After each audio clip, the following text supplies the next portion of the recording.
नमस्कार दोस्तों, स्वागत है आपका मेरे YouTube चैनल पे। आज मैंने लगभग ब्रेक इवन के ऊपर क्लोज किया है। मैं आज बहुत ही ज़्यादा एक इंटरेस्टिंग कंसेप्ट शेयर करने वाला हूँ दोस्तों इस वीडियो के अंदर। मेरी रिक्वेस्ट रहेगी वीडियो को प्लीज़ पूरा देखिए, पसंद आता है तो लाइक और सब्सक्राइब जरूर कीजिए दोस्तों। ये जो कंसेप्ट है ना, ये अगर मुझे स्टार्टिंग में कोई इतने सिंपल लैंग्वेज में समझाता ना दोस्तों, तो मेरी बहुत ज़्यादा हेल्प हो जाती थी। ये बेसिक कंसेप्ट क्या होती है दोस्तों कि मान लो अगर आप कभी भागते हो किसी भी गार्डन में, कभी भी ग्राउंड के अंदर, तो आपको एनर्जी खर्चा करनी पड़ती है। अगर मान लो आप कोई गाड़ी चलाते हो, मान लो आप कार चलाते हो, तो उसके अंदर आपको फ्यूल खर्चा करना पड़ता है। तो इसकी बेसिक कंसेप्ट क्या है कि अगर जब भी कोई चीज़ कोई डिस्टेंस ट्रैवल करती है ना दोस्तों, तो उसके अंदर क्या होता है ना कि उसको एनर्जी खर्चा करनी पड़ती है। तो अपने मार्केट के अंदर कौन कौन दो पार्टीज होते हैं, मान लो एक होता है बायर्स होते हैं और एक होते हैं सेलर्स। बायर्स का क्या काम होता है, मार्केट को ऊपर लेके जाना। सेलर्स का क्या काम होता है, मार्केट को नीचे लेके आना। तो अगर बायर्स मार्केट को ऊपर लेके जाएंगे तो उनको पैसा लगेगा दोस्तों। पैसा मतलब क्या है, अगर आप पैसे को मान लो एनर्जी मान लो, तो उनको पैसा खर्चा करने पड़ेगा अगर बायर्स को मार्केट को ऊपर लेके जाना है। सेलर्स को मार्केट को नीचे लेके जाना है तो उनको भी पैसा खर्चा करना पड़ेगा, मतलब पैसा इन्वेस्ट करना पड़ेगा यहाँ पर मार्केट के अंदर, अगर मार्केट को नीचे लाना है तो दोनों केस के अंदर क्या होता है कि बायर्स को भी ऊपर लेके जाने के लिए कुछ ना कुछ मेहनत करनी पड़ती है, सेलर्स को नीचे लाने के लिए मार्केट को भी कुछ ना कुछ मेहनत करनी पड़ती है। अब क्या होता है कि आप देखिए कि मार्केट आज के दिन कंसोलिडेट करेगा, ये कैसे एक अंदेशा लगता है या कैसे अपन इसका एक अंदाज़ा लगा सकते हैं दोस्तों। क्योंकि अगर आप नोटिस करोगे ना, तो मैं हर एक वीडियो के अंदर यही बात बोलता हूँ कि ट्रेंडिंग डे के ऊपर कोई भी इंसान का प्रॉफिट हो जाना बहुत ही छोटी बात होती है दोस्तों।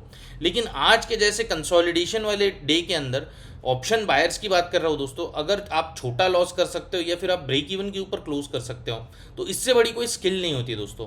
क्योंकि जब मैंने स्टार्टिंग में ट्रेडिंग स्टार्ट की थी ना, तो उसके अंदर क्या हो रहा था कि मैं ऐसे दिन के ऊपर, मान लो कल का दिन, मान लो वेनसडे का दिन, इसके अंदर प्रॉफिट तो कर लेता था। लेकिन आज के दिन में क्या हो जाता था कि जितना मैंने यहाँ पर प्रॉफिट किया है ना दोस्तों ये 2 दिन के अंदर, उससे दुगना लॉस में कर देता था। तो ये मुझे समझ में नहीं आता था कि यार मुझे क्यों नहीं समझ में आ रहा है कि आज मार्केट थोड़ा सा कंसोलिडेट कर सकता है, या फिर मैं थोड़ा सावधानी से ट्रेड करूं, या फिर थोड़ा पेशेंस रखूं और उसके बाद फिर अगले दिन के ऊपर आके ट्रेड करूं। तो इसका मैं लॉजिक आपको अब समझाता हूं दोस्तों, थोड़ा प्राइस एक्शन के थ्रू। और वो तो बेसिक कंसेप्ट मैंने एस्टैब्लिश कर दिए कि बायर्स को ऊपर लेके जाते हैं बायर्स मार्केट को, और सेलर्स जो है वो मार्केट को नीचे लेके आते हैं, और दोनों को पैसा लगता है कोई भी मूवमेंट कराने के लिए मार्केट के अंदर। तो अब होता क्या है दोस्तों कि आप देखिए कि मंडे से जो ये पहले 5 मिनट की कैंडल थी ना, ये लगभग 22,500 के आसपास आके क्लोज हो गई थी, पहले 5 मिनट की कैंडल मंडे की। उसके बाद आप देखिए मार्केट पूरा पूरा टाइम जो है ना इसी लेवल के आसपास घूमने की कोशिश कर रहा था। मान लो इंट्राडे में भी गैप डाउन खुल जाता था, ऊपर आ जाता था, गैप अप खुल जाता था, नीचे आ जाता था। तो इससे क्या अंदेशा लगता है ना दोस्तों कि जो बड़े बड़े प्लेयर्स होंगे ना, उन्होंने 22,500 का जो कॉल एंड पुट दोनों को सेल करके रखा होगा दोस्तों, इससे कि वो अपना प्रीमियम खा सके उसके अंदर, जिसको कि स्ट्रैडल भी बोला जाता है दोस्तों ऑप्शंस का। अब उसके अंदर उन्होंने क्या किया, अब देखिए मंडे के दिन पे भी मार्केट पूरा कंसोलिडेट किया, क्लोजिंग भी आसपास कर दिया उसने 22,500 के। यहाँ पर भी आप देखिए क्लोजिंग लगभग 50 पॉइंट के डिफरेंस के ऊपर हुई थी 22,500 से, यहीं पर क्लोजिंग हुई थी। यहाँ पर भी मार्केट क्या हुआ, गैप डाउन खुला, मतलब सेलर्स को एनर्जी लगी यहाँ पर मार्केट को इतना नीचे लेके आने में, फिर बायर्स को एनर्जी लगी मार्केट को ऊपर लेके जाने में। तो इस दिन के ऊपर क्या हुआ कि सेलर्स ने भी अपनी एनर्जी खर्चा कर दी, बायर्स ने भी अपनी एनर्जी खर्चा कर दी। यहाँ पर भी क्या हुआ, मार्केट ऊपर खुला लेकिन सेलर्स इसको पूरा नीचे लेके आ गए। तो यहाँ पर भी सेलर्स को एनर्जी लगी थी और यहाँ पर बायर्स को एनर्जी लगी थी ऊपर लेके जाने में। तो यहाँ पर क्या हुआ दोस्तों कि 2 बार सेलर्स ने नीचे लाया यहाँ पर, और यहाँ पर बायर्स ने 2 बार ऊपर लेके चले गए यहाँ पर और यहाँ पर। तो उससे क्या होता है ना दोस्तों, उनकी एनर्जी चली गई है, मतलब उन्होंने अपना पैसा खर्चा कर दिया है, मतलब वो भाग चुके हैं बहुत ज़्यादा मार्केट के अंदर। तो भागने के बाद क्या होता है दोस्तों, इंसान थक जाता है। मैं फिर से बताऊंगा दोस्तों, ऐसी कोई चीज़ नहीं लिखी है, लेकिन मैं थोड़ा सिंपल लैंग्वेज के अंदर अपने भाषा के अंदर आपको समझाने की कोशिश कर रहा हूँ कि जिससे आपको थोड़ा सा एक फील आए प्राइस एक्शन का, और आपको समझ में आए कि यार आज मार्केट क्यों कंसोलिडेट कर सकता है। जैसे कि अगर आप 2 दिन भाग लेते हो दोस्तों, तो क्या होता है तीसरे दिन आप थोड़ा आराम करने की कोशिश करते हो। एक इंसान की एक कैपेसिटी होती है कि वो कितना काम कर सकता है, उसके बाद उसका उसका शरीर या उसका दिमाग जो है वो गिव अप कर देता है दोस्तों। तो वैसे ही मार्केट को भी थोड़ा आराम करने की ज़रूरत पड़ती है। तो आज के दिन के ऊपर क्या हुआ ना, मार्केट ने ओपनिंग भी अपनी एकदम मिडल में कर दी दोस्तों, कि यहाँ पर बैठे बायर्स और यहाँ पर बैठे सेलर्स।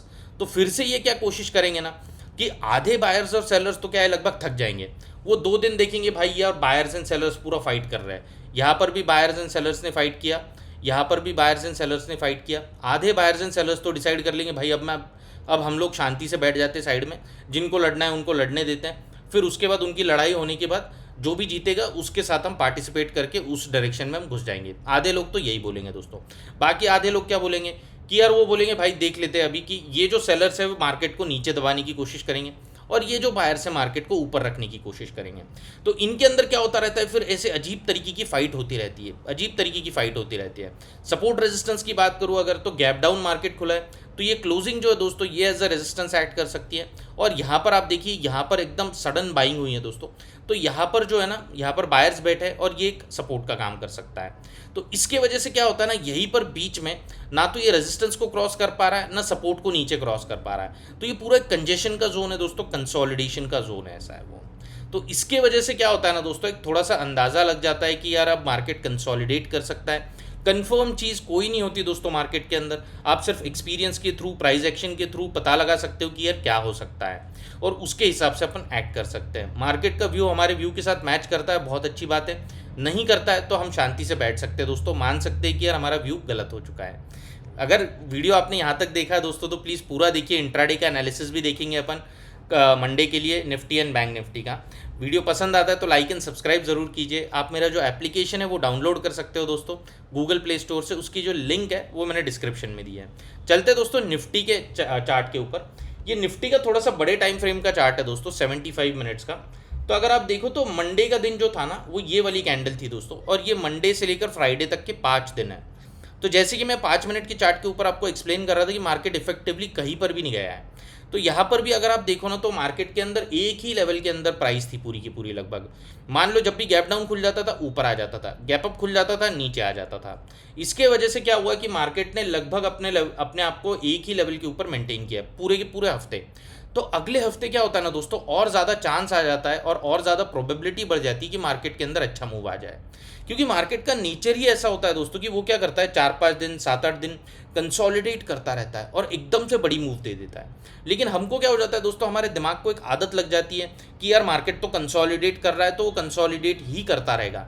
हमारा दिमाग इस फ्लेक्सिबिलिटी को अडॉप्ट नहीं कर पाता दोस्तों पूरे तरीके से कि यार अब मार्केट ने अगर कंसोलिडेट किया है तो फिर वो अब ट्रेंडिंग हो सकता है, या फिर ट्रेंडिंग मार्केट 3-4 दिन रह चुका है तो फिर वो अब कंसोलिडेट कर सकता है। मार्केट की यही जो क्वालिटी है ना दोस्तों, अगर हम पहचान जाए और इस फ्लेक्सिबिलिटी के साथ अपने आप को अडेप्ट कर पाए ना तो बहुत ज़्यादा हेल्प हो जाएगी दोस्तों, क्योंकि मार्केट सडनली अपने आप को चेंज कर देता है और हम लोग एज ए ह्यूमन सडनली अपने आप को चेंज नहीं कर पाते कई बार। चलते दोस्तों 5 मिनट के चार्ट के ऊपर। 5 मिनट के चार्ट के ऊपर एनालिसिस तो बहुत ज़्यादा सिंपल है दोस्तों। मंडे के दिन के लिए ये एक सपोर्ट का जोन है, यहाँ पर एक रेजिस्टेंस है, यहाँ पर एक सपोर्ट है। मान लो मार्केट अगर यहाँ पर कहीं फ्लैट खुलता है और पहले ही बुलिश कैंडल से ब्रेकआउट दे देता है मान लो यहाँ पर, तो फिर यहाँ से अपने को एक अपसाइड की मूव देखने मिल सकती है। अगर मान लो मार्केट इस लेवल के ऊपर यहाँ पर कहीं खुल जाता है और यहाँ पर टच करके ऊपर चलने लग जाता है, सीधे कट नहीं करना चाहिए दोस्तों, सीधे कट कर देगा तो फिर डिफिकल्ट हो जाएगा प्राइस एक्शन रीड करना, अपने को वेट करना पड़ेगा आधा एक घंटा और फिर प्राइस एक्शन देख के ही अपने को डिसाइड करना पड़ेगा। यहाँ पर अगर टच करके ऊपर चलने लग जाता है, इतने जोन में से ऐसे घूम के आता है कहीं से, और अगर इसको नीचे की तरफ कट करता है ना तो फिर यहाँ से अपने को एक डाउन साइड की मूव देखने मिल सकती है। अगर मान लो यहाँ पर मार्केट बीच में कहीं खुल जाता है दोस्तों, यहाँ पर कहीं ओपन हो जाता है, तो ये पूरा एक नो ट्रेडिंग का जोन है दोस्तों। यहाँ पर अपन कितना भी कुछ भी कर ले, कितना भी फ्रस्ट्रेट होने की कोशिश कर ले, कितना भी ब्रेकआउट ब्रेकडाउन ढूंढने की कोशिश कर ले, यहाँ पर कुछ भी मिलना थोड़ा सा डिफिकल्ट है दोस्तों। यहाँ पर अपने को सिर्फ पेशेंस ही रखना पड़ेगा। अगर मान लो मार्केट बहुत बड़ा यहाँ पर कहीं गैप अप खुल जाता है, धीरे धीरे नीचे आता है, यहाँ पर कहीं कंसोलिडेट करता है, फिर से ब्रेकआउट देता है दोस्तों, यहाँ पर कहीं फिर से ब्रेकआउट देता है और बुलिश कैंडल से क्लोजिंग दे देता है यहाँ पर कहीं, तब भी अपने को यहाँ से एक अपसाइड की मूव देखने मिल सकती है। चलते दोस्तों बैंक निफ्टी के चार्ट के ऊपर। ये बैंक निफ्टी का वीकली का चार्ट है दोस्तों। अगर आप देखो ना तो लगभग 100-150 पॉइंट के बाद बैंक निफ्टी का जो है ना वो ऑल टाइम हाई आ रहा है। तो ऑल टाइम हाई के ऊपर मार्केट किस तरीके से रिएक्ट करता है ना वो अपने को थोड़ा सा देखना पड़ेगा दोस्तों मंडे के दिन पे, और मंडे को ओपनिंग कैसी होती है वो भी अपने को थोड़ा सा देखना पड़ेगा। ये देखने में तो बहुत बढ़िया बुलिश कैंडल लग रही है दोस्तों, लेकिन सिर्फ इसके बेसिस के ऊपर जज करना कि इसको फॉलोअप मिल जाएगा ये थोड़ा सा गलत होगा दोस्तों। अगर मार्केट देना चाहता है तो वो प्राइस एक्शन के थ्रू अपने को बता देगा कि भाई मैं इसको फॉलोअप देना चाहता हूँ, ऑल टाइम हाई को वो कट करके थोड़ा सा ऊपर की तरफ सस्टेन कर जाएगा, वरना फिर हम सीधे सीधे प्राइस एक्शन को फॉलो कर सकते हैं दोस्तों विदाउट कोई इमेजिनेशन या विदाउट कोई अजम्पशन किए। चलते दोस्तों 5 मिनट के चार्ट के ऊपर। तो ये जो है ना दोस्तों ये बहुत बढ़िया 45 डिग्री की एक ट्रेंड लाइन आ रही है दोस्तों। ये इस तरीके की जो ट्रेंड लाइन होती है ना वो बहुत अच्छी होती है। अब आप देखिए मार्केट ऊपर भी गया ना यहाँ से लेकर यहाँ तक, तो एकदम घसीटते घसीटते ऊपर गया दोस्तों। ऐसा लग नहीं रहा है कि बायर्स के अंदर कोई दम है। तो यहाँ पर एक सपोर्ट का जोन आ रहा है दोस्तों। ये जो प्राइस है ना, ये वाली जो है, ये ऑल टाइम हाई है अभी तक बैंक निफ्टी का। तो अगर मान लो मार्केट फ्लैट खुलता है और यहाँ पर कहीं कंसोलिडेट करता है धीरे धीरे, इस ट्रेंड लाइन को भी ब्रेक करता है और इसको भी अगर ब्रेक कर देता है, इसको भी, वो फ्लैट की बात हो या थोड़ा सा गैप डाउन की बात हो दोस्तों, अगर इस सपोर्ट जोन को भी ब्रेक करके नीचे सस्टेन करता है ना, तो फिर यहाँ से अपने को एक डाउन साइड की मूव देखने मिल सकती है। अगर मान लो मार्केट फ्लैट खुलता है, धीरे धीरे यहाँ पर आता है, फिर से ट्रेंड लाइन के ऊपर सपोर्ट लेता है, यहाँ से ऊपर चलता है और फिर इस ऑल टाइम हाई को कट करता है काफ़ी बड़े बुलिश कैंडल से और सस्टेन करता है इसके ऊपर, तो फिर यहाँ से अपने को एक अपसाइड की मूव देखने मिल सकती है। मान लो बैंक निफ्टी अगर यहाँ पर कहीं गैप डाउन खुल जाता है दोस्तों, यहाँ पर टच करके ऊपर चलने लग जाता है, इतने जोन से कहीं से भी ऐसे घूम के आता है और अगर इसको नीचे की तरफ कट करता है ना, तो भी अपने को यहाँ से एक डाउन साइड की मूव देखने मिल सकती है। वीडियो पसंद आता है तो प्लीज़ लाइक और सब्सक्राइब जरूर कीजिए दोस्तों। Thank you so much.